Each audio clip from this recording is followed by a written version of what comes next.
Poker's legendary champions, next-generation stars, and tireless ambassadors of the game, sharing their wisdom and guiding your journey to high achievement on the green felt. This is Chasing Poker Greatness with your host, Brad Wilson. Well, hello there, my friend, and welcome to another episode of the Chasing Poker Greatness podcast. As always, this is your host, the founder of ChasingPokerGreatness.com, Coach Brad Wilson, and today's guest on CPG is a member of the Poker Hall of Fame, former owner of CardPlayer Magazine, early investor in PartyPoker, and was a major driving force behind the World Poker Tour coming to reality, the amazing Linda Johnson. It isn't hyperbole to say that Linda has been one of the most influential figures in the world of poker for at least the past 30 years as both a pioneer and visionary. As a pioneer, she planted the seeds for poker's exponential growth by forcing poker rooms to adopt stronger rules regarding atrocious behavior. As a visionary, she instantly recognized the potential for bringing poker mainstream when Adam Pliska pitched her and Mike Sexton on the idea of the holecard cam. Before you dive into today's conversation with Linda Johnson, for those of you who have been listening to Chasing Poker Greatness from the beginning, you might remember one of my early questions. When you think of greatness in the world of poker, who's the first person that comes to mind? I stopped asking it because it quickly became obvious 90% of my guests were just going to answer Doyle Brunson or Phil Ivey. But as I was sitting here thinking of what to say in this intro, it dawned on me that if I were asked that question in the present moment, my immediate, most honest answer would be Linda Johnson. Many moons ago, she fell in love with a beautiful card game that existed in a world that wasn't very kind to her. Instead of accepting this reality or finding a new game to love, Linda invested every ounce of her life force, rising up to meet the challenges and pave the way for the poker world as we now know it. For that, I personally owe her a debt I can never repay, and my only hope is that the next generation of poker players has half of her resolve and willpower so that we can continue fighting the good fight Linda began many years ago, showing the outside world why the game of poker is worthy of both love and aspiration. So now, without any further ado, I bring to you my conversation with Poker Hall of Famer, Linda Johnson.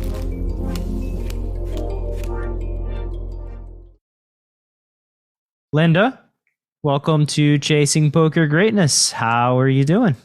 I'm having a great time. I'm living life, living the dream, Brad. Living the dream. What does living the dream look like for you these days? Well, it looks like playing a little bit of online poker, playing a little bit of poker in the casinos, and doing a lot of traveling and cruising and, evenings with friends. And there used to be a time when all I wanted to do was play poker. And if I didn't get to play 16 hours a day, I wasn't happy. But now my life has kind of taken a balance, and I enjoy my friends and activities and theater. So as I said, living the dream. Living the dream. You're located in Vegas, correct? I am. I've been here for 41 years now. Whew. I'm sure you've seen some things. You've seen it change just a little bit over the past 41 years.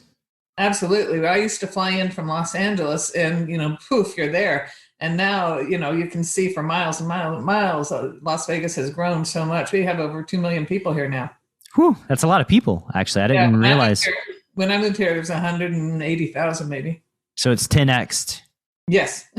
10x'd. Well, let's start at the very beginning, back when Vegas was 180K people, or back when you were traveling from LA to Vegas. Let's talk about your poker story, how you got involved in the business of playing cards in the first place. Okay. A lot of my peers who play poker for a living played their whole life. They started young. I did not.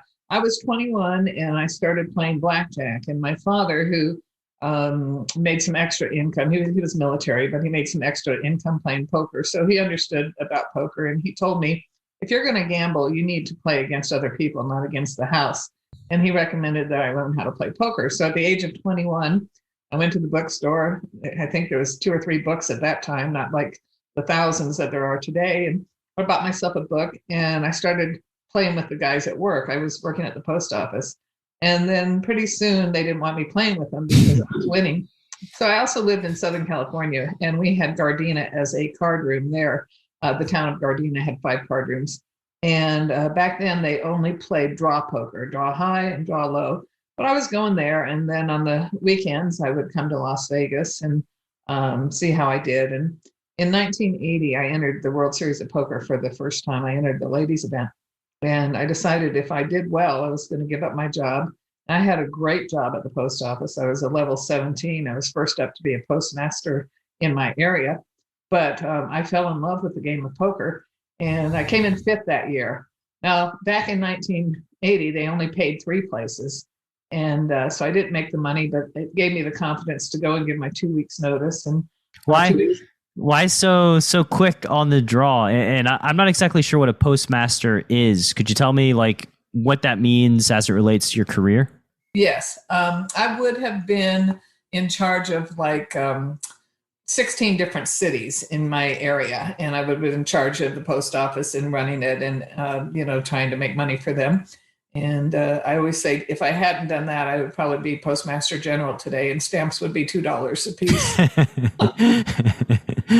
Well, lucky for the poker world, you decided to quit the post office, and lucky for you too. When you entered the ladies event in 1980, at the risk of violating social protocol, how old were you? How long had you been in the poker world at that time? In 1980, I was 27. And I had been playing since I was 21. And, I say that everyone has a niche somewhere. Like, I don't have skills when it comes to creativity and drawing and singing and things like that. But from the beginning, poker was my niche. I just fell in love with it. I couldn't get enough of poker. I was totally obsessed with it. And from the beginning, I was a winning player. I mean, it was just my thing. Why do you think you had this niche? I mean, like growing up, did you love playing games, solving puzzles? Where do you think that talent or skill was cultivated or came from? Yeah, I was very competitive growing up. I had brother and sister, and we all competed in sports, and we played a lot of games at home, things like Monopoly and, board games back then, not the stuff that they have nowadays, Wii and stuff. I have no clue what that is. I'm very technologically challenged, but I was just very competitive from the beginning. And it's funny because the guys at work, I lost the first two sessions and they were happy to have me play. But after that, I started winning. And it's like, no, we can't play with you anymore. You got kicked out of your first private game at the post office. What was it like in 1980 as a female playing cards or playing poker? Because I have an image of that time in my head, but that was 3 years before I existed on the planet. So, could you talk about that? Absolutely. It was a total nightmare back then. And I mean nightmare. It was a jungle. The games were very mean-spirited. I mean, players were abusive, and especially towards women, because there were very few women. A lot of times I would be the only woman playing poker, and there were only a few women poker dealers back then as well.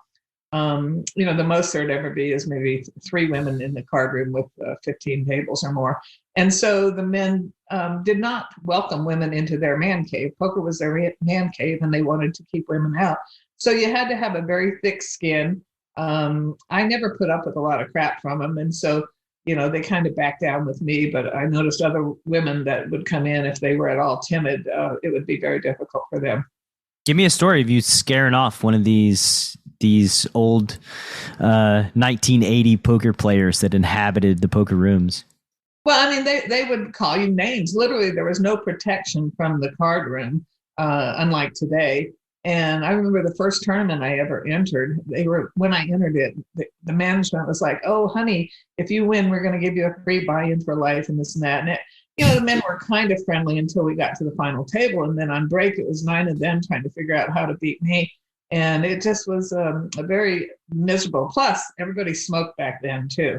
And they would deliberately blow smoke in your face. I mean, it was horrible. Wow, that does sound atrocious. I can't imagine blowing smoke in people's faces. Wow. Yeah, it wasn't until the late 90s that we got rid of smoke in the card room. We had a big campaign against it. And there was a gentleman named Casey Castle, and he was very anti-smoke, and he got some of us involved, and we started bugging the card room managers and saying, how unacceptable it was to have to sit next to a smoker in a tournament for 8 hours. In a live game, if you wanted to, you could always move. But, in a tournament, it was really unfair. Yeah, I've played in my fair share of home games, living in states and places that don't have card rooms. And I've played in a lot of them that allow smoking indoors. And it's like, you can't really go anywhere. You can't really do very much. It's, I guess it is what it is. When you have limited options and you want the camaraderie and are like bored of playing online, you just kind of have to deal with it. Yes. Yeah. But what I would do is if somebody would blow smoke in my face, I kind of leaned their way and coughed, and, pretty soon you had to take drastic measures to counterattack the players. They were just so mean back then. Yeah, you got to fight fire with fire. Did that get any better over time as your poker career progressed? Absolutely, it did. I mean, today, I always say that back in the 80s, I would not have wanted my mom to go into a poker room. But today, things are much different. I mean, and players are much better protected. And I think that's one thing that I'm kind of proud of is after I bought the CardPlayer Magazine in the mid-90s, I went to the heads of the World Series at that time, and I said, listen, abuse is poker's dirty little secret. And I said, I have power of the pen now, and if you don't do something about it, I'm going to start writing about it because, it's just not right. And I said, you want to grow the field, you want more women to come in and play. And if they're treated like this, it's not going to happen. So that year is when they instigated the penalties, for abuse in tournaments and in live games. Up until then, nobody would kick you out. Nobody would say anything. But I'm kind of proud of the part that I played in that. It was kind of blackmail, but okay. Yeah, I don't know. It's it's just like a threat. You better clean up your act or we're going to start reporting on this. They did. And it has gotten much, much better. Tell me, let's go back because that was kind of a major event that we just kind of skipped into, you buying CardPlayer Magazine. Tell me from, 1980 to that moment in time, what had you been up to in the poker world? And then what were the circumstances that led to you buying CardPlayer? I lived and breathed poker. I loved it so much and I played all the time. But after 12 years of playing professionally, the last few years of doing nothing but playing poker, 60 hours a week, I started feeling like, what's my life all about? All I'm doing right now is taking money from people. And I just felt this need that I needed to give something back. And so they had the very first ever CardPlayer cruise in 1992. And I went on that as a poker player with no desire. I didn't know how to run a magazine or anything else, but I had so much fun on that cruise. I was talking with a couple of my fellow poker players on the day we were getting off the ship, and we decided we wanted to get involved and never miss another cruise. And so I thought, man, if I could somehow get involved with the magazine, at least I would be giving something back to this industry that I love so much. So three of us, Denny Axel, Scott Rogers, and I went to the owners of CardPlayer Magazine and told them we wanted to get involved. And Who were the owners back then? June and Phil Field. But they were elderly. They were like he was 75 maybe, and she was in her 70s. And they had been working really hard. And to our surprise, what we countered them was, how can we get involved and help you guys? And they said, well, you can buy the magazine. So here we are, three professional poker players. And we didn't have the money to buy the magazine. But we said, let's do it, So we went to a venture capitalist. We borrowed the money. We put in the sweat equity. Hold on. What venture capitalist did you know that just like, oh, you poker players, let's give you some money so that you can run this this publication? A wonderful woman named Debbie Stone, and she loved poker as well. So this did not fit her normal investing profile, but she decided, well, what the heck? I've got three kids here who are going to, put in their sweat equity. We paid $210,000 for it in 1992, which is, a lot of money back then and still is. But, the value in 92, it was probably be like $1 million now that she loaned us. And the first year we made $2,500 profit after, getting paid and stuff. And the magazine was black and white newsprint. And my partners decided that we needed to take a big gamble and turn this into a big glossy magazine in order to attract more card rooms that didn't want to advertise in a rag, right? And so I remember we had a vote, and we had an interesting rule. Since there were three of us who owned the magazine, all equal partners, if one person was adamant and the other two people were kind of like, well, I don't think I want this, the adamant could outrule two of them. But on this one, everybody was adamant. And so the two of them, my problem was, I said, look, we made $2,500 last year. If we go glossy, this is going to increase our print bill by $100,000 a year. We just don't have the money. Well, I had to eat crow because they were right. And once we went glossy, I did get outvoted, so we went glossy. And then all of a sudden, all these big card rooms, from California and from the East Coast, they wanted to be in a nice publication. So that's how CardPlayer started to grow. Plus, card rooms were opening up. Our timing was perfect. Card rooms were opening up everywhere. When we first bought the magazine, poker was only legal on the West Coast in Oregon, Washington, and California. And then immediately Atlantic City opened up, and then the South opened up, and card rooms just started growing everywhere. So our timing was perfect. Tell me about that first year, putting in your sweat equity, making $2,000. How did it feel doing something different than being a full-time poker player, running your own business? Well, luckily the Fields, we had an agreement with them that they would stay on for 6 months and train us. And that was really important because we were poker players who did not know anything about running a business. I was doing the editing. I didn't have any formal training as an editor, but I was pretty good at English. So I would edit. One of us did sales and one did the finances. And, the three of us, we kind of have an expression, fake it till you make it. And that's what we did. And before, in the first 6 months, we were like sponges. We absorbed everything they could teach us. And then we were on our way after they left, and we became very successful in the magazine. How long did y'all end up owning the magazine? When did you sell it to the Schulmans?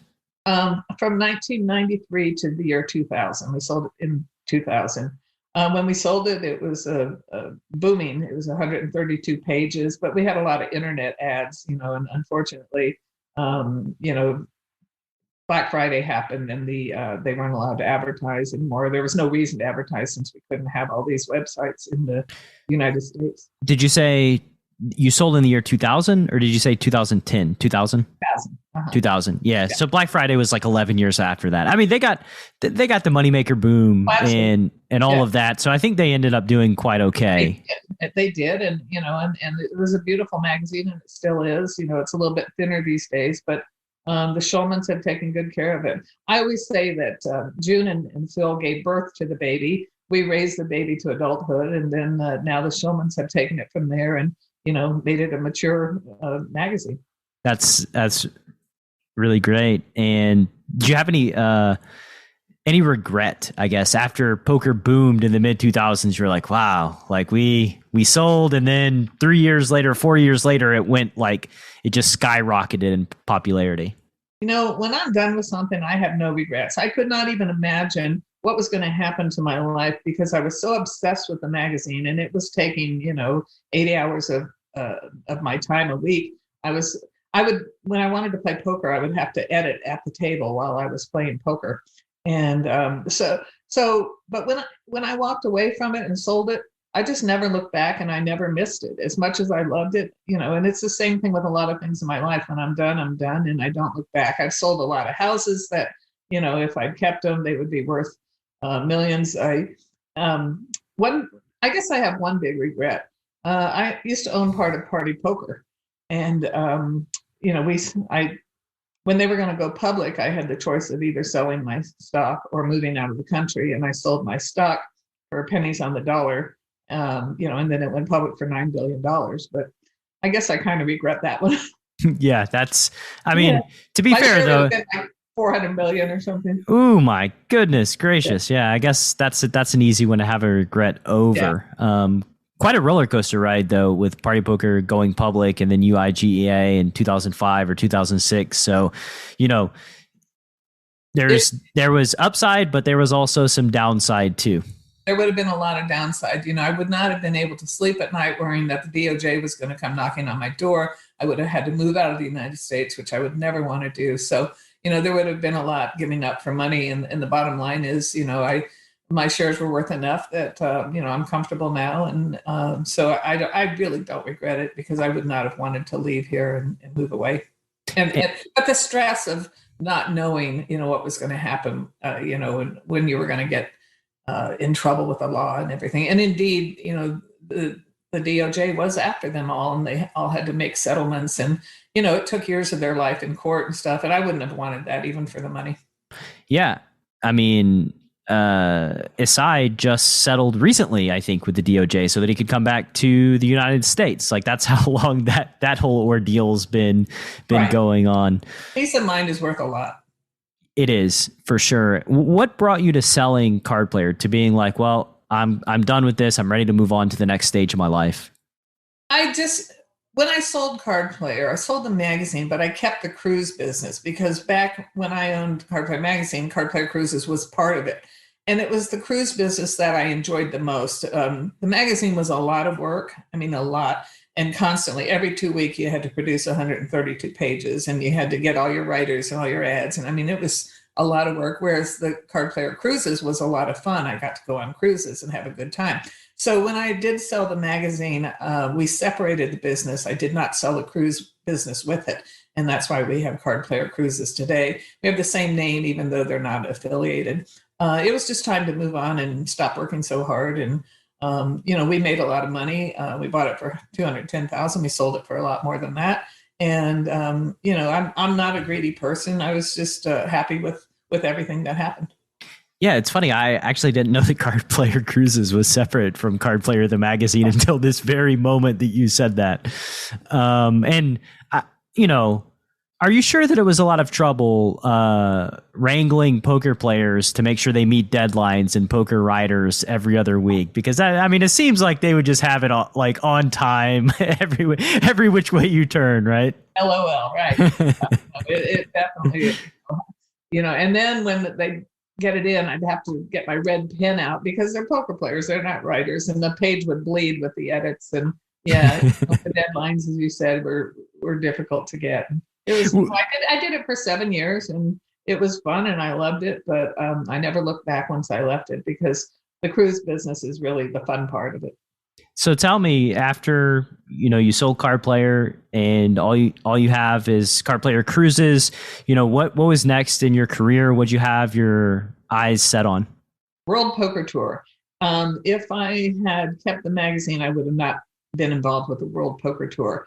And so I was really happy about that. Mike Sexton and I were in a rainforest in Costa Rica, and Steve Lipscomb said, "Can I meet with you?" So he flew down to meet us in this rainforest, and he talked about the idea of setting up a poker tour, and he explained about having the lipstick camera, and this we knew would really make things great. And so he needed $3 million to get this going. This was right around 2000, 2001 maybe. And he asked Mike and I if we could come up with financing, and we said, well, we know a few people that might be able to, come up with it. So as soon as we got back to the United States, we set up a meeting with Lyle Berman. We went to his beautiful penthouse here in Las Vegas, and we asked him for the money. And he said, if I have a chance to 10 times my money, I'll do it. He said, I'd throw $3 million over the fence if I had a shot to get 10 million back. 10 times that back. And so we said, well, we think this is going to give you that opportunity. And he gave us a challenge. He said, okay, you've got 6 months to come up with 8 properties that will each pay $50,000 to have World Poker Tour come to their place. And I said, done deal. And within a week, I had called all my friends that I knew through the CardPlayer Magazine, all the card room managers that I had relationships with, and I talked them into giving the World Poker Tour a shot at it. Cappy Raymond was the first one to sign up. Doug Dalton, Cappy was at Foxwoods. They were the first one to sign up, and Doug Dalton at Bellagio signed up. And once I had the two of them and their reputations behind it, it was easy to get the other 6. And we actually came up with 12 within a week or two. And so World Poker Tour was on. That's how it started. So I was lucky. The first, obviously the studio announcer, the first 6 years, and had wonderful experiences. And Mike Sexton got his job as one of the commentators. That's how it started. So tell me about being in a rainforest with Mike Sexton, because that is a pretty random thing. You're just in a rainforest and you have this meeting about the WPT. Yeah. We were just on a vacation down there. Mike Sexton is like the greatest guy ever. I miss him tremendously. It was over a year ago that he passed away. But, when people used to say to me, who's your favorite poker player, it would always be Mike. He was wonderful. And during the 6 years that I traveled with the World Poker Tour, obviously we were on airplanes a lot. We were in, airports. And whenever anybody would come up to Mike and ask for a picture or an autograph, he would make that person feel like they were the only person on this earth. He would look them in the eye and thank them for asking for it and smile with them and make sure the picture turned out right. I mean, he is just a magnificent man.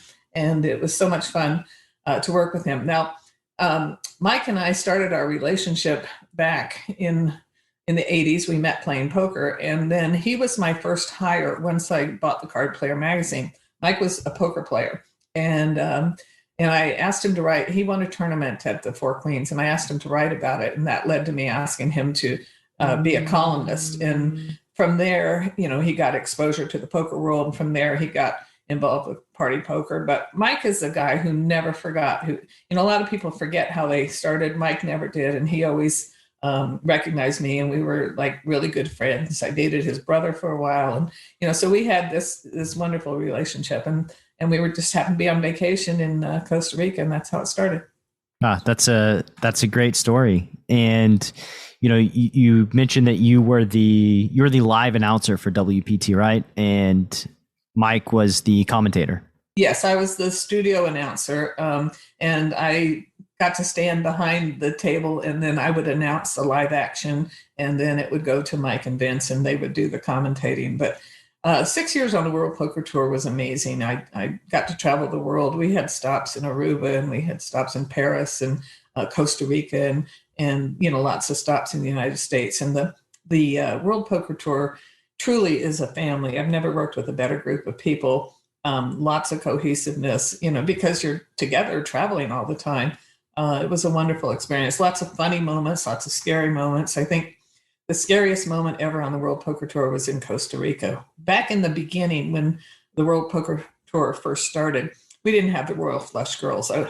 We didn't have them till the year after I left, because I wasn't really too keen on the idea of having the Royal Flush Girls. So for our money presentations, each property would figure out a unique way to bring out the money. Now the Royal Flush Girls bring it out, but back then each property did. And so in Costa Rica, their national product is like a flower cart or wagon kind of thing. And so they decided to bring the money out and have 6 oxen bring it into the arena, and then it would be in this cart. And so I went out to look at these oxen. These things weighed like 2,000 pounds apiece. And there were all these guards around with shotguns, and I could hear them snorting, and they were like, they just wanted to go. And I was like, oh my God, we're going to bring them into this small area. And if they decide to stampede everybody, this could be horrible, The end of the end of the WPT by stampeding. They were like, their hooves were, they kept, like they wanted to run and everything and stampede. And I thought, this is not a good idea. But apparently they were so excited because they wanted to prance around the arena. And so once they got in there, they were as docile as could be. And it was a beautiful presentation. But that was, I think, my scariest moment ever on the tour. Yeah, they were, they just had some anxiety. They had some nerves about their performance. Yes, that's it. And, performance anxiety. I know a few people like that. So. Exactly. We can't talk about that publicly. So 6 years with the WPT, and you mentioned that you were involved with PartyPoker, and those two, it feels like they kind of overlap in the time period, So how'd you get involved with PartyPoker? Is that through Mike Sexton as well? Yes. Initially, Mike got invited to go to India, and he met with the people, and they had a good connection. And so he agreed to be a spokesperson, their original spokesperson. And then he mentioned to them that, at the time, I had one of the best reputations that was available in poker, and I had a big following at the time. And he asked them if I could be involved as co-ambassadors, I guess you would say. Party poker had some challenges back then. Technology was new, and sometimes things would break down, and they needed to have two spokespeople that could assure the public, poker playing public, that it was on the up and up. And between my reputation and Mike's reputation, people believed in party poker. They were willing to put the money down because we endorsed it. So that's how Mike actually got me involved in that one. Yeah, and Party Poker, I've mentioned it multiple times on this podcast, but it was the place to play poker before UIGEA. It was the biggest, and it wasn't even close. Absolutely. Yeah, we hosted the first Party Poker Million on CardPlayer Cruises, and we had a $1 million guarantee. And I think this was like in 2001 or 2002. $1 million guarantee back then was huge. Well, unfortunately, we only generated $600,000 in prize money. And so CardPlayer Cruises had to pay $400,000. We had guaranteed it. Now, if it was like today, a lot of card rooms make these guarantees and they cancel them, or they change the conditions, or they, but to me, integrity is everything, and your reputation is everything. I am very proud of my reputation over the years in poker. And so we paid the $400,000, and it almost bankrupted us at the time. And, but then we got to be affiliates for Party Poker, and got the money back from that. But it was very scary. Yeah, that sounds pretty scary. Who won that tournament, by the way? Do you remember? Kathy Lieber. I was going to say, I think I remember it was a limit tournament as well, right? Yes, it was a limit. Exactly. Yeah, I remember. No Limit didn't really start its attraction to poker until, I would say, after the World Poker Tour started airing. That's when No Limit Poker kind of took a grasp on the American public. But up until then, the only time you could play No Limit was during the World Series of Poker. There were no card rooms in Las Vegas that spread No Limit before the World Poker Tour happened. And then all of a sudden you've got people coming in saying, I want to play that game. All of a sudden my hairdresser's asking me about it. My mailman is saying, do you know that game where you can put all your money in? I say, yeah, I know that game. But the public fell in love with No Limit, which is kind of a shame, because, it's much better for the public to play limit where they don't go broke in one hand. So here's a funny story that made me feel very old that happened just in the last 3 weeks. I was messing around on Bovada playing some 30-60 limit, like three-handed, which shockingly is still a game. You can still play that somewhere online. So I was just messing around just because I thought it might be fun, and I hadn't played limit poker in like 15 years. And I was like, well, let's see what it's like. And so I'm playing, and one of my students asked me what I was doing, and I told him, and he did not even know how limit hold'em worked. he's like a professional poker player that plays like 500 and 1,000 No Limit online. He had no idea how the game was even structured, which made me feel quite old. Yeah, back in the day, that's all there was limit poker. And as I said, the only time you could ever play No Limit was during the World Series of Poker. Yeah, which was only 10 days, 2 weeks in the beginning, and then it just keeps growing bigger and bigger and longer. Yeah, for sure. When I got into poker in 2004, you couldn't play No Limit cash anywhere. Like you could play freeze outs. I would play, speaking of cruises, I started my poker career on the cruises to nowhere in Florida that would go to international waters. But yeah, they had no, I remember the first time they had a No Limit Hold'em cash game. It was like a big deal that they were spreading it. Mm-hmm. How did it feel going from, playing this game that's, very niche and not a ton of people are playing it, to, your hairdresser and just people everywhere talking about poker? Well, it felt great because poker really was a dying game. I mean, if you looked around the card room, the average demographic was a man in his late 60s, early 70s. I mean, and so when all of a sudden this is now America's favorite game, it was exciting for me. And I was like, okay, we're in good hands. The young people are coming in, and I had no clue the young people were going to be so good, but they brought life to the game. Well, the young people were very obsessed and wanted some freedom in their life. I think that was it's funny, the thing that you alluded to, by the way, of, before you bought CardPlayer Magazine, the sort of existential thoughts of what am I giving back to the world, and I'm just beating people out of their money, and what is it all for? So before I started this podcast, I, like a lot of people do when they only have a sample size of one in their own life experience, I thought I was the only person that felt that way after being in poker for 15 years.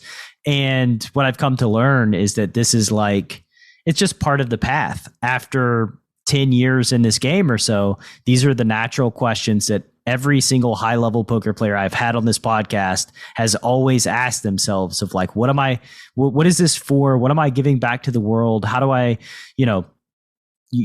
should I keep playing this game if I'm not giving back and I'm not experiencing joy in playing anymore? I'm glad to hear that, because, I think that poker players as a whole, as a group, are very generous and are good people. I think so too. And there's a lot of empathy. There's a high level of empathy that you need to have in order to be a high level card player for the most part. And with that comes thoughts of, the other side of the coin, right? The darker side of poker, the folks who are just torching and consistently losing, and maybe it's hurting their families, and all of these things of like, wow, so I make X number of dollars per year. This is literally taking from all these people collectively over the course of the year.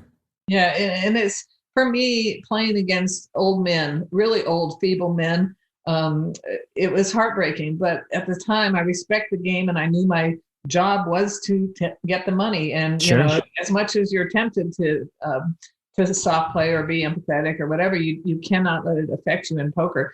I always say I have 3 goals when I go out to play.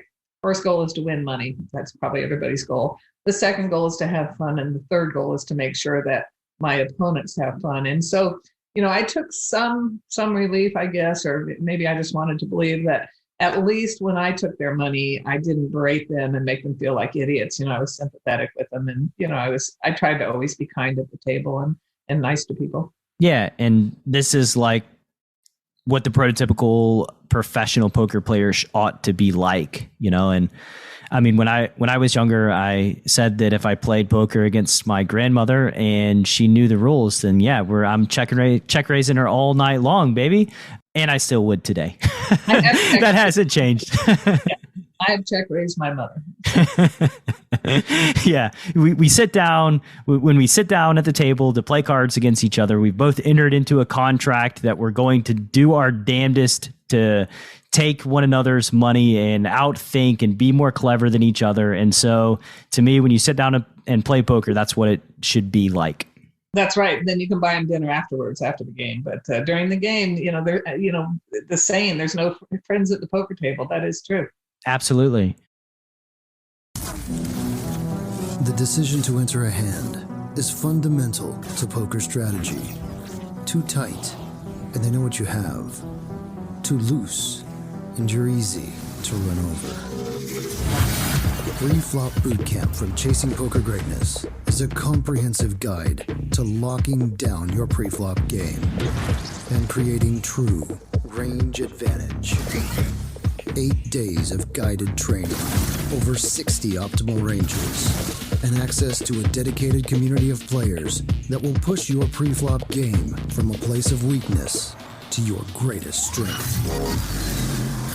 Go to chasingpokergreatness.com/bootcamp. Available now. Before boot camp, I had been playing for maybe 15 years, somewhat seriously, always trying to get better, jumping from learning program to different learning programs and training site to training site, kind of feeling a little bit lost, not really knowing how to go about getting better. And pre-flop boot camp just felt like a great starting point, a way for me to move from being a losing player to possibly a winning player. It felt like the right first step. Once you jumped in boot camp, what was your experience like? Well, first off, I realized that I'd been making a lot of mistakes prior to boot camp, kind of learning what ranges should look like and what hands should be played in what situations. It was exciting because I could see what other people had been doing to me, what I had been missing in my game. And then from there, just the whole camaraderie of everybody that's signed up, working together, trying to achieve that goal. That was fun. That's pushing each other and really helping one another, kind of feeling like you're a part of a team. It was a great experience. I enjoyed the process and I learned a lot. What was your experience like playing cards post boot camp? It's a totally different experience. It put me in a position to be successful as opposed to always being behind the 8-ball and playing catch up. I really feel like it's the foundation of a solid poker game. And since boot camp, I've been able to turn a profit and keep building on what I learned there. Being able to go back into the group and really work together even after boot camp was over. It's been awesome. What's your sample size of winning post boot camp? I think I have 70,000 hands played by now. I'm a father and I have a job, so I'm not a professional player by any means. That's my sample size. Preflop Bootcamp is the flagship Chasing Poker Greatness training program. If you'd like to dramatically upgrade your preflop game, a new bootcamp launches on the last Saturday of every single month, and your link to join is chasingpokergreatness.com/bootcamp. One more time, that's chasingpokergreatness.com/bootcamp, all one word, or you can click through in the description box of this episode. So you get, we're in the year 2006-ish, right? I guess that's when you left WPT and the whole UIGEA thing happened with PartyPoker. So what was next after you lost those responsibilities? Well, I started teaching World Poker Tour Boot Camp around 2004, 2005. And so I continued to teach boot camp. I also, I was the original chairman of the Poker Players Alliance in Washington, D.C. So I was involved in a lot of things. I was a host for the LIPS Tour, the Ladies International Poker Series. I was a host for the Senior Poker Tour. And so I was constantly doing seminars all over the country, teaching poker, hosting poker tournaments, and playing poker. It was, as I said, a dream come true. What happened to the PPA? Like, I remember the PPA was like a big deal, and then I don't know what happened to it. It lost funding. When things changed with after UJA, there was no reason for people like PokerStars to continue funding it, and so that's what happened. Gotcha. So, yeah, and then I think that's one of the saddest things for me was, the powers that be in poker. I guess poker was such an immature thing that kind of sprang up that there was not lobbying or not as much lobbying to make sure that something like UIGEA didn't happen, or maybe it was inevitable. I don't know really the legalities behind everything that happened. I just know that I'm from Tennessee and Senator Bill Frist was the one who added it on to the port security bill. Oh, right. I was involved in lobbying in Washington, D.C. on a few occasions. And, I might have 12 senators to visit to ask for help. And it's funny, all they did, when I first went to the Hill, I thought, oh my God, I'm going to make a difference in this. And, this is our political process. And I was so young and naive. And the minute I realized that every office I walked into was got their hand out for money. What are you going to do for me? And I was just so disenchanted. And, I guess there wasn't enough money on our side to beat the money on the other side. And it's, unfortunately, our political system is so screwed up. But politicians are interested in two things, getting reelected and getting money. So they can be reelected. And, it's just a sad state of affair that nobody really cares about what's best for the country or, and we had such convincing arguments. Obviously, it would be so much better if online poker was legal and people could play, in honest games and they wouldn't have to drive to card rooms. I mean, and there's a lot of people that are disabled that can't get out to a card room, physically disabled, a lot of veterans, that even my friend's father, it was dangerous for him driving to a card room, whereas if he'd been online, he could have stayed home. So we had all these great talking points, but none of it mattered because there wasn't enough money on our side. Yeah, it wasn't about what's the best thing to do. It's about how well can you grease my palms or grease the engine. And I assume that the opposition on the other side are, as is typical in spots like this, the people who stand to gain from online poker not being a thing. So the casino industry. Mm-hmm. Mm-hmm. And the moral aspect, they had money too. I'm just going to say the moral majority. Yeah. Well, it happened, Senator, in Tennessee, so squarely in the Bible Belt. And Bill Frist was a lame duck senator as well. This was like his parting gift to the poker world, just effing us right out the door. Yeah, I know he didn't get reelected. I don't. So you're saying that he didn't even run again? I don't think so. I think that was his final term, and that was just the thing that he was going to get through before he left. Yeah, it was very sneaky, and it's bullshit. That's all there is to it. Yeah, it is, and it's had long-term, massive downstream effects on lots of human beings' lives over these past, 15 years or so. Yeah, and that was another talking point. That is true. So it's not just the online operators, but there were people that fed them. There were so many jobs involved with online poker, and immediately everybody was out of work. And not just job, but money. Like with ESPN, marketing, advertising, growth. Like it was a booming industry before Black Friday in 2011. And what did you think? Do you remember where you were at when Black Friday went down and the poker world kind of just shocked us to our core? Yeah. If I remember correctly, I didn't know anything about it until I went to log on to PartyPoker. I played a lot online back then. And there was an announcement, something, I don't remember the exact wording, but to the effect that, it was going to be closed down and you couldn't play anymore. And, luckily I had money on a few sites and I was able to get all of it back. Did you ever have opportunity to partner up for any more online poker rooms after you left PartyPoker? No, I had a non-compete. Yeah. Gotcha. Makes sense. So what's funny, the course that I sell is called Pre-Flop Bootcamp. And I thought, I'm just like very clever for just putting the word bootcamp in my course name. And now you're like, you ran the WPT bootcamp and I'm like, well, not so clever, I guess. Yeah. And that was fun. I love WPT bootcamp. I love teaching poker. I like to teach men and women, but especially women. I love to see women excel at the game.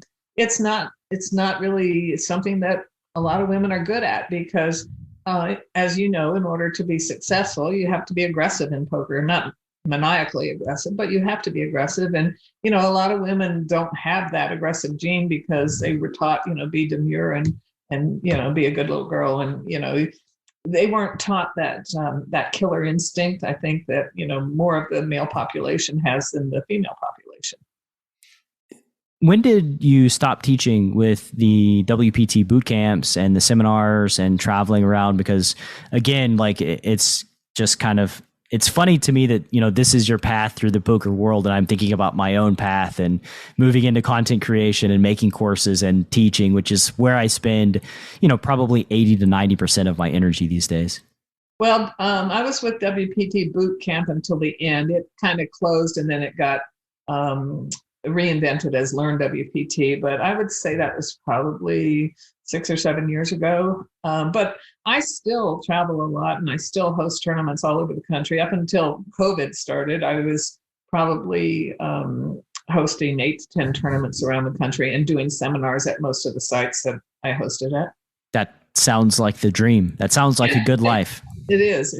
And I'm still, these tours like the Ladies International Poker Series starting again and the Senior Poker Tour are starting again. And so I'll be back hosting events again. We just had one in April that Jan Fisher and I hosted, and it was the first one after COVID, and we had 317 ladies for the main event, which was pretty strong. Yeah, that's a lot.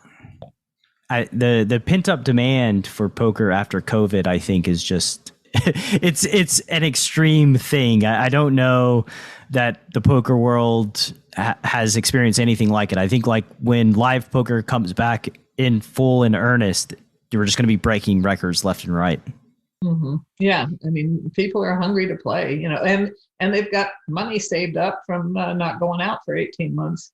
Yeah, and I do remember there was lots of speculation that everybody was going to be broke from playing in all the online tournaments, but I don't think there's a lot of this speculation, I think, that's kind of cyclical over time that everybody's going to go broke. But it's like, people make money, they save up money, and then they have discretionary income to spend playing poker.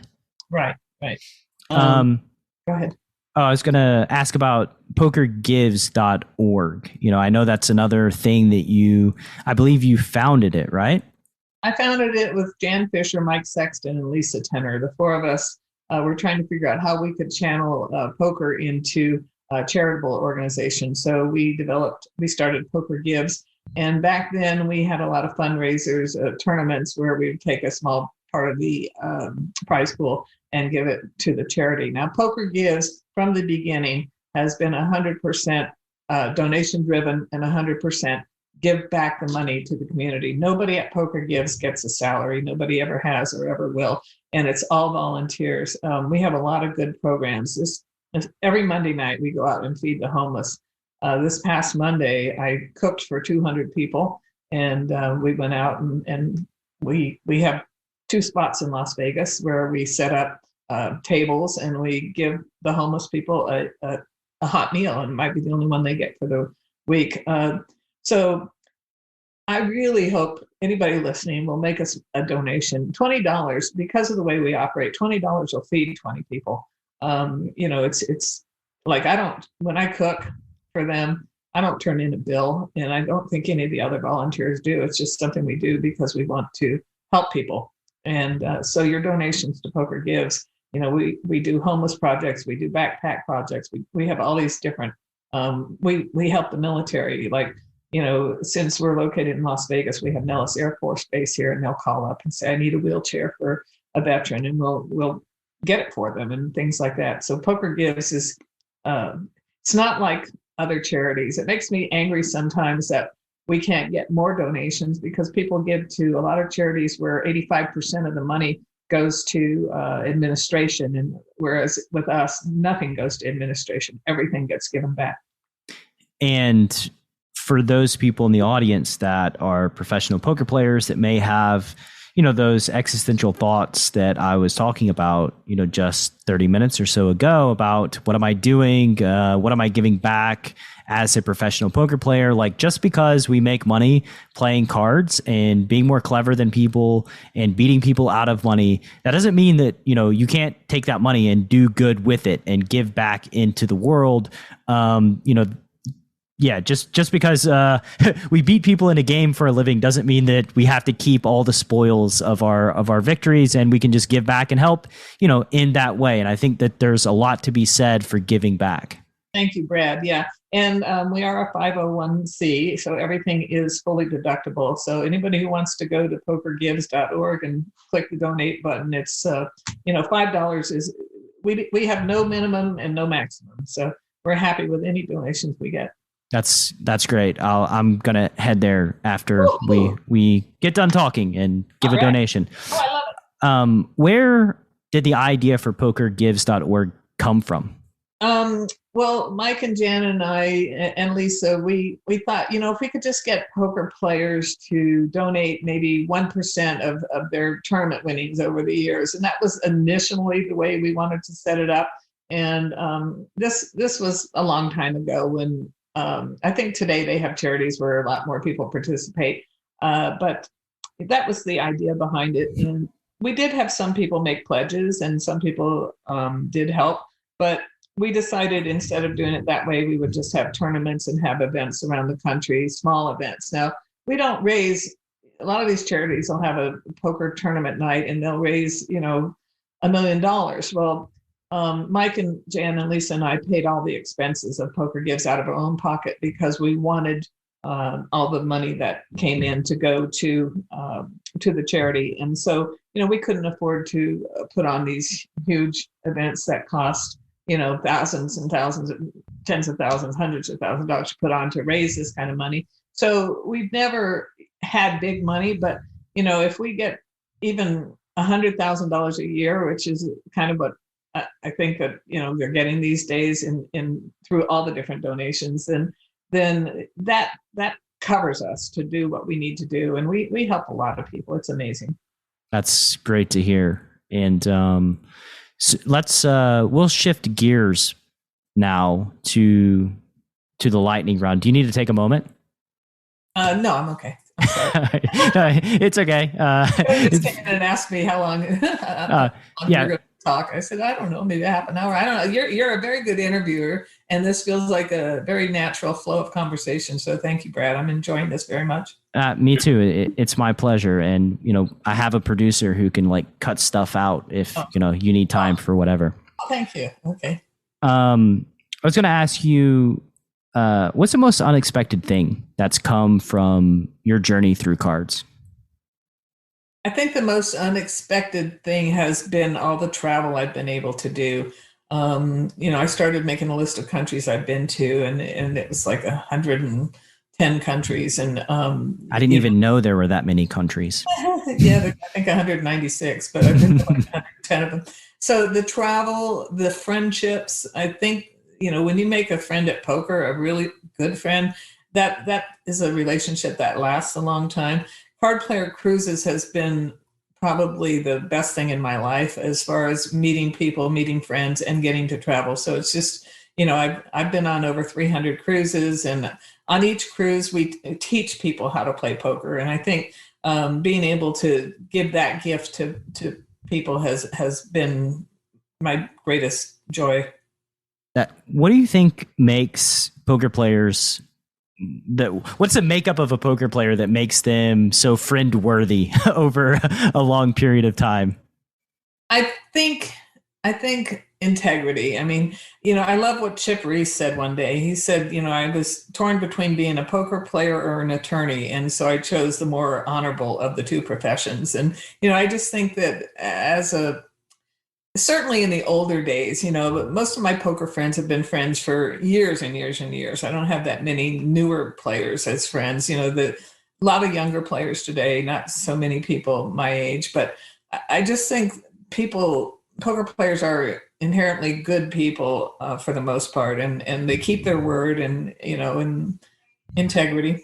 Well, that's great to hear, especially considering how nightmarish it was in the early days. I guess was there a correlation between the people that played professionally? Were they nicer overall, or was just everybody kind of an ass back then? I think everybody was nice, and I've had so many great moments in poker that I think winning my bracelet in '97. I have a story to tell you about that. In 1997, sure.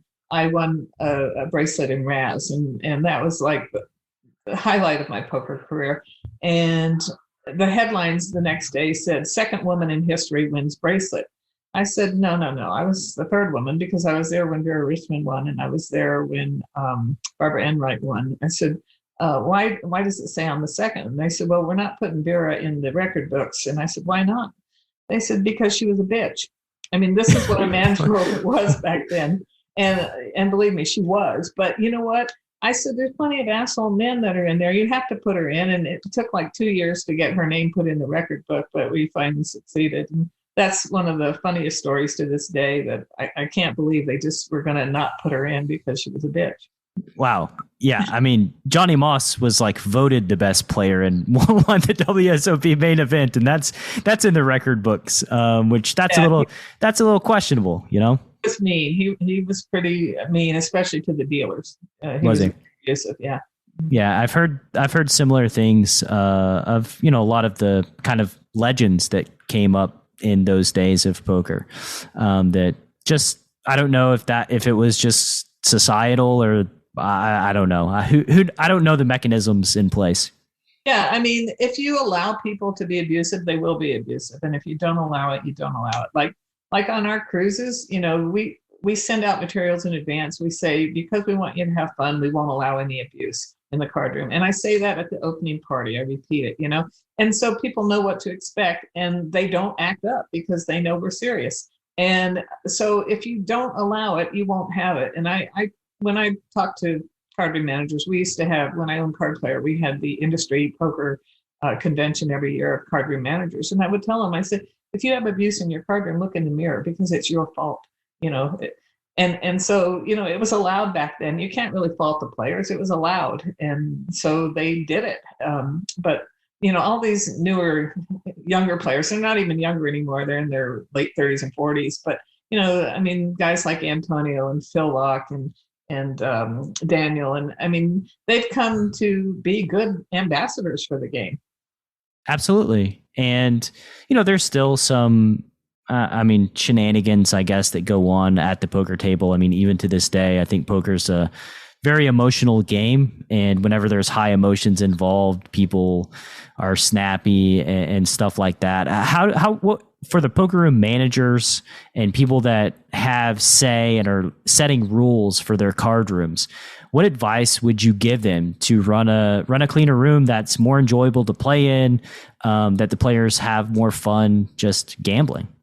I would say train your staff in how to handle problems as they arise. There are going to be problems. And look, poker rooms are not churches. And if somebody takes a bad beat and they want to, say to themselves the F word under their breath or something where it's not directed at somebody, I don't even have a problem with that. But when they start directing that language or verbal abuse or towards other people, or towards the dealer when they're throwing cards, the staff needs to be trained in how to do this. We have a lot of progressive managers here in Las Vegas. I just met Gary Hager the other day. He's at Resorts World, and I just loved his attitude. We talked about this, and we have managers like Sean McCormick at Aria and Jason Sandberg at South Point, and they do not have abuse in their card room because they don't allow it. And I think it's magnificent, and the staff just needs to be trained how to treat people. And I also think it would be a good idea to have signs in poker rooms saying this is a no abuse card room. For sure. What I've learned about in life is that, like, oftentimes, there are some bad people, but for the most part, it's a systemic process problem that allows the shenanigans sort of downstream. And it's a responsibility of the powers that be to have systems and processes in place that cut that off, cut it off sort of before it begins. Yeah. And one thing that the LIPS, the Ladies International Poker Series, is doing is they've started a new campaign called Raise It Up. And what they're talking about is raise up the standards of behavior in the card room. And they've got programs. They're talking to different card room managers about trying to get things, some training for dealers and their staff on how to deal with it. It needs to be nipped in the bud right away when it happens, and then you won't have it. Absolutely. And card rooms have had a tendency in the past, at least, to not want to bar anybody because they're so afraid of losing a player. And what they don't realize, and we've tried to educate them on this, like through our poker conferences and stuff, they don't realize that instead of worrying about losing that one player, people don't want to play in abusive situations, and your recreational players will stop coming. So they might lose 10 players instead of one. So it really is advantageous to the whole industry to throw out the bad apples and not let them come back. Absolutely. And so you mentioned, the highlight of your poker career being you won a WSOP bracelet. I want to ask you about being inducted to the Poker Hall of Fame, because that seems like a pretty big highlight as well. So tell me about that. Absolutely. Yeah. They are probably co-highlights. It was such an honor. I never thought that a woman would get voted into the Poker Hall of Fame. And because it's men who vote. And I feel like one of the reasons I was voted in is because of the stance I took against the abuse. And a lot of the poker players know me and they know my reputation. And, I wasn't voted in because I play high limit poker. I'll play up to 1 in 200, but I'm not playing the bet your life games, as I call them. So I wasn't voted in for that. I think I was voted in for the contributions I've made in the industry and for that. That's yeah, I mean it's pretty amazing. Cool. And Yeah. not no, it's okay. Not many people can claim that they're in the Poker Hall of Fame, and that's just an amazing honor. Oh, it is indeed. Then the World Poker Tour it's a funny story. They started what's called WPT Honors, which is their Hall of Fame. And so I got a call from Adam Pliska one day, and he started explaining to me that they were starting this honors program, Poker Hall of Fame for World Poker Tour. And I felt like he was calling me to invite me to Mike Sexton's induction. And then he said, and we want you to be the first one inducted in. Wow. Yeah. So then Mike Sexton ended up quitting the World Poker Tour like 3 months later. And I started needling him and said, sure, Mike, just because I got voted in before you do, you got to go and quit. But he had been offered this fabulous position at PartyPoker. So financially, it was a life changer, and he had to leave for that reason. But I always tease him that I got in before him. Well, for someone who's devoted her pretty much her whole life or her whole adult life to this game of poker, cleaning it up, growing it, making it fun, making people feel more safe. It's just, yeah, the benefit that you've brought the poker world is just incalculable. And I, for one, am very, very grateful for you. Well, thank you, Brad. And there's so many good people who have given so much to the industry. And our mutual friend, Matt Savage, certainly starting the Tournament Directors Association when he did. And, it was started by Matt and Jan and Dave Lamb, and I were, I guess, the original founders, the four of us. But that has done so much for the poker industry. And I want to commend Matt. We got to get him into the Poker Hall of Fame. He has given so much to the poker world, as far as he answers every question, and he's made player-friendly structures. And, he's just done so much for the poker world. There's so many people out there like that, but I definitely want to give Matt a shout out, and especially since we're mutual friends. Yeah. And I mean, I love Matt. He's been on the podcast 3 times, I think now. We were texting before, you and I fired up this interview. And yeah, I think, I love these relationships that come from this podcast. I love, having Matt on my email list and being able to message him back and forth. And I just have to imagine that, like, when lockdown kind of goes away and the world gets a little bit back to the way it is, and I'm able to start traveling, I really genuinely cannot wait to get into the poker world, because, like, before I was just an anonymous cash game grinder that looks like a youngish white guy, the same as all the other youngish white people that show up to play in the WSOP. But now, my network has grown. I've made just incredible friendships through this podcast and relationships, and I'm just ready to go see people in the real world and have drinks and play some cards. Well, you'll definitely be welcomed in. And as you said, these friendships that you make in poker are, they're lifetime friendships, and there's so many good people. I mean, I love so many players, Barry Greenstein and Elliot Lesra, and all these guys are just so welcoming, and they open their hearts to you. And, they're great people in addition to being great poker players. Absolutely. Well, let's move to the lightning round in earnest now. I have some prepared questions that I hope I don't, I don't lengthen too dramatically. What's some common poker advice you hear that you just completely disagree with? Oh, wow. I hear mostly good poker advice. Let me think of some bad one. Well, there was one person who would dispel the law of attraction as it comes to poker. If you wish for it enough, it's going to come. Well, I do agree it's good to have a good attitude, but I'm sorry, wishing for the card to come is not going to make it come. So that's probably the dumbest thing I've ever heard. Yeah, if there were a poker god I could pray to spike my 3-outer every time, I would be burning incense and praying every time I got it all in bad. What's a gift? If you could gift all poker players one book to read, and it doesn't necessarily have to be about poker, what book would it be? Winning poker tournaments one hand at a time. I think that's probably the best tournament book that I've ever read. Winning Poker Tournaments One Hand at a Time. Who's the author? Well, wait a minute. I've got two books mixed up. Okay, one's by Gus Hansen, one's by Eric Lynch. Gus Hansen's Every Hand Revealed. Every Hand Revealed, and then so Eric Lynch is Winning Poker. I got it right here. Winning Poker Tournaments One Hand at a Time is Eric Lynch. Then, yeah. But Every Hand Revealed was very, very good too. Very good. I mean, even though I don't agree, there's a few things in there I don't agree with when you ask about what I don't agree with in poker theory. But his thought process for anybody and his calculations mathematically and those kind of things, Every Hand Revealed is an amazing book. It really is. And I don't read a ton of poker books, especially these days, but Every Hand Revealed was compelling. I mean, it was really, really interesting. I believe it was the Aussie Millions that Gus took down, and he had that tape recorder that you would see him with on like the poker broadcast for like a number of years. I assume he was like verbalizing every single hand that he played in every single poker tournament that he played in until he took a major win down so that he could write the book. Yeah. So we are fortunate to have so many great poker books.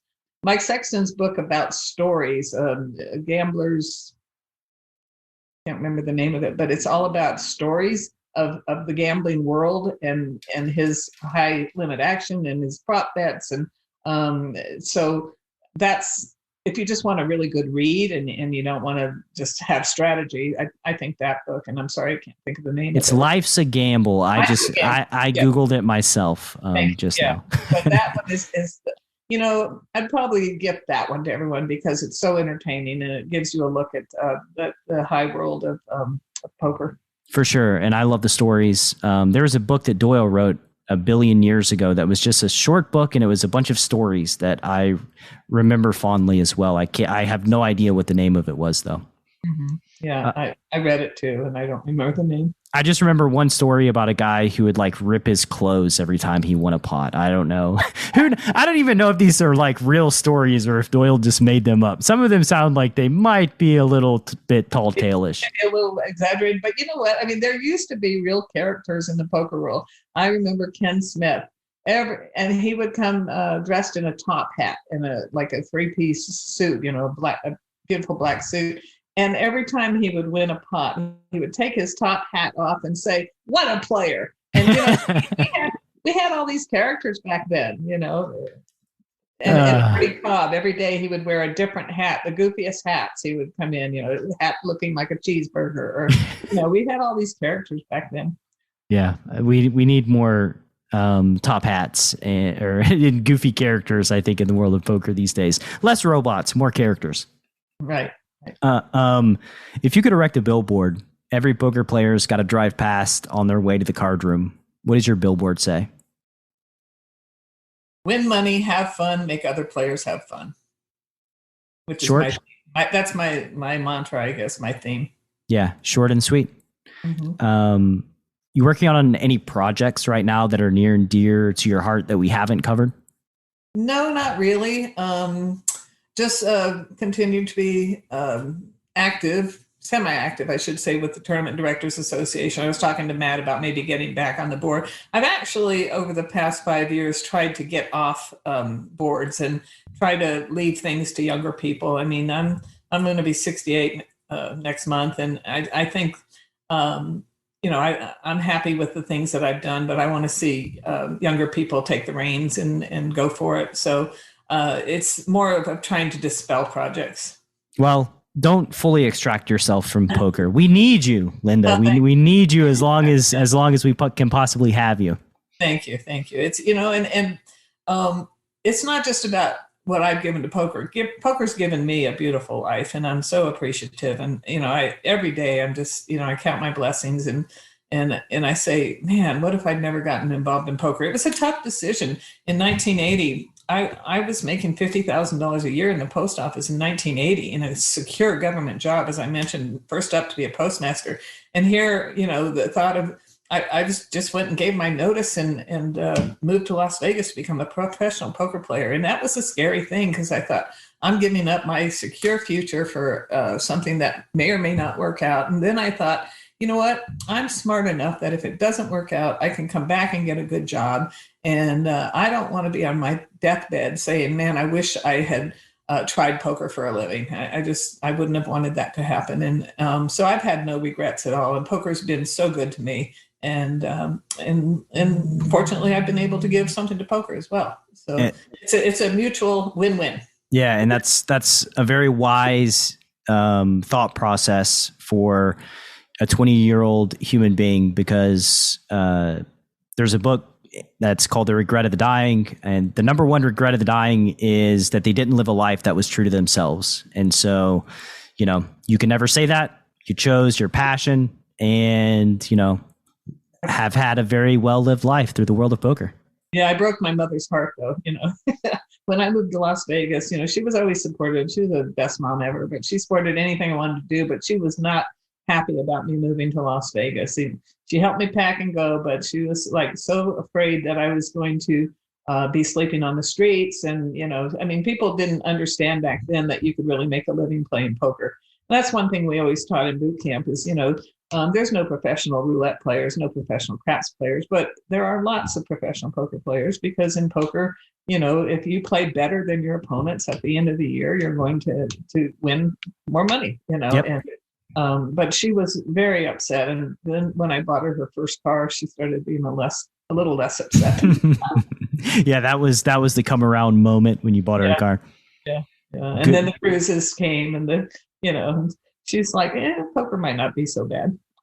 To be fair, I don't know that there's ever a time in history where quitting a job and becoming a professional poker player hasn't been seen as a very risky endeavor. Even if that were to go down today, it would still be an exceptionally risky move, or an exceptionally risky endeavor. So, yeah, but back then, no, but I mean, actually, shockingly, because I'm so embedded in the poker world, sometimes I'll talk about poker and people will still not even know that you can be a professional poker player, just out in the wild.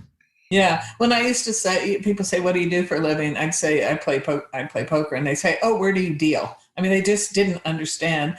There's a little bit more understanding now. It's because of TV and people see it. But, I get letters sometimes from, 18, 19-year-old kids, and they'll say, would you please tell my parents that it's okay for me to not go to college and to play poker for a living? And I say, I absolutely will not tell your parents that. I say, I think you should go ahead and get your college education, play poker on the side. Once you have your education, if you want to play poker, and you can try it. But I say, for every 100 people that tries to make a living playing poker, maybe only 1 or 2 will succeed, because, it's not easy. You really have to have, you have to have the touch, I think.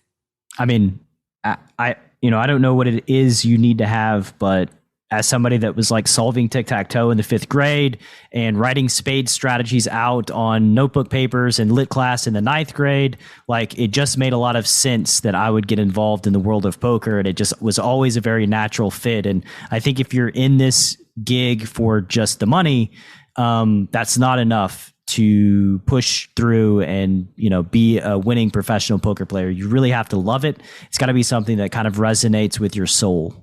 Yeah, I think it's sad that some of my poker playing peers don't love it like I do. Some of them do it for a paycheck, but it's like, for me, poker is such a passion, and I can't wait to play my next hand of poker. That doesn't mean I'm a degenerate or anything, but I truly love the game, and I feel bad for people that play and don't love it. And as you said, in order to be really successful, you kind of have to love it. But there are people who can make money and just do it as a job. Sure. I mean, and people can play it recreationally and make money there too. And that's sort of one of the first questions that I ask any prospective one-to-one private coaching student is what's your goal? What are you in this for? What is your life situation? And if it doesn't line up, if it doesn't make sense, then, it's not a good fit, and we just don't proceed forward. Because the last thing I ever want to be in this world is a facilitator of somebody doing something that's detrimental to, their family, their lifestyle. Yeah. You have to be emotionally stable to be a poker player, because there are huge ups and downs, especially when you're first starting out.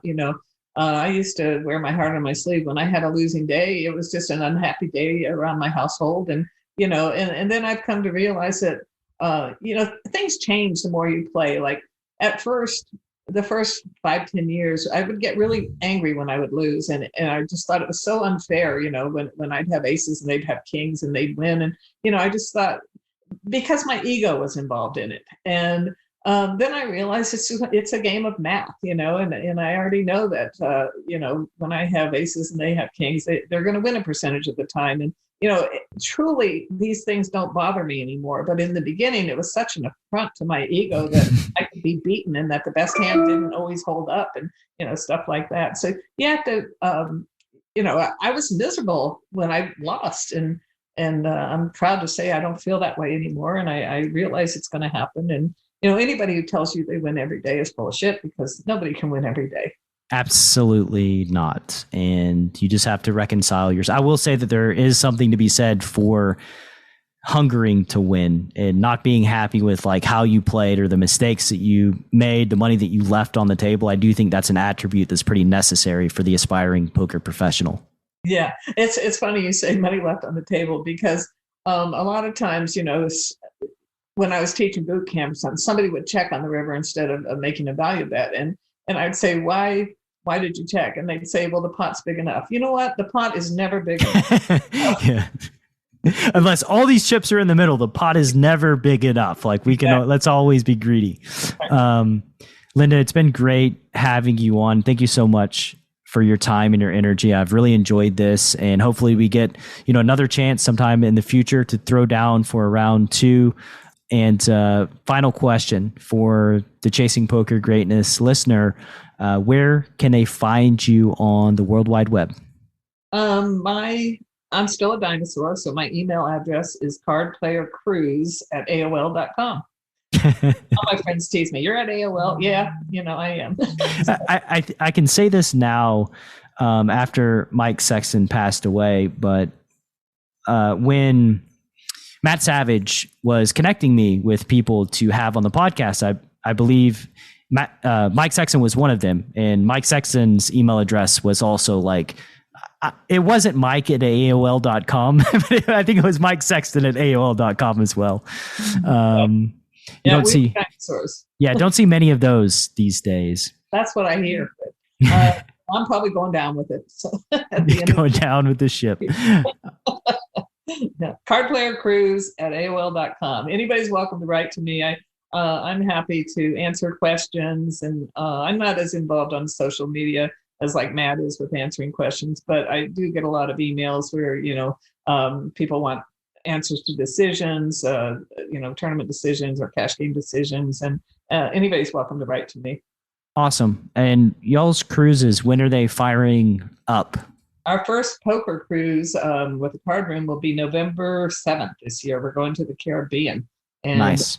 The Card Player Cruises has, I'd say 95% of our players are recreational, the other 5% professional, but it is a fun atmosphere where people want to travel and have a good time. You'll never hear as much laughter in any card room as you hear in ours. And we have tournaments, and we have live games, and we have seminars and parties and private excursions in the ports. And because we've been on all these cruises, we can certainly help guide all of our customers as to what to do. And I would love it if any of you want to come on Card Player Cruises vacations with us. Absolutely. Where do we go to sign up? Where do y'all launch from?